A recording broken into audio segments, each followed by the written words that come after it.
एक तपस्वी अपने उपदेश में शिष्यों से बार बार कहता था, कण कण में भगवान है।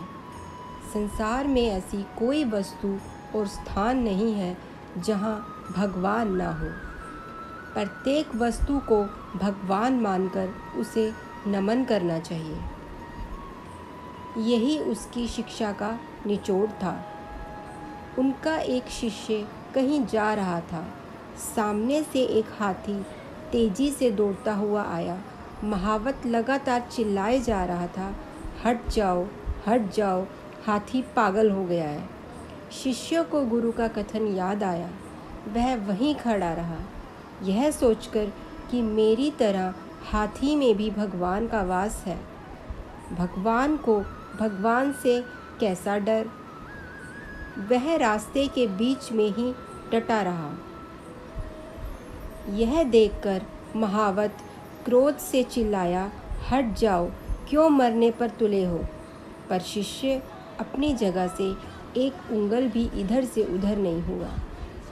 पागल हाथी ने उसे सूंड में लपेटा और घुमाकर फेंक दिया। बेचारा घायल शिष्य वहीं पड़ा रहा, कहराता रहा, पर उसे अधिक पीड़ा इस बात की थी कि भगवान ने भगवान को मारा। उसके सहपाठी उसे उठाकर आश्रम में ले गए। उसने गुरु से कहा, आप तो कहते हैं कि प्रत्येक वस्तु में भगवान है। देखो, हाथी ने मेरी कैसी दुर्गति की है।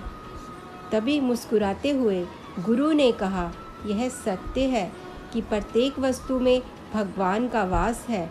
निश्चय ही हाथी में भी भगवान का वास है। परंतु महावत में भी तो भगवान का वास है। तुम उसकी चेतावनी सुनकर मार्ग से हट क्यों नहीं गए। गुरु की बात सुनकर शिष्य को अपनी भूल का एहसास हुआ।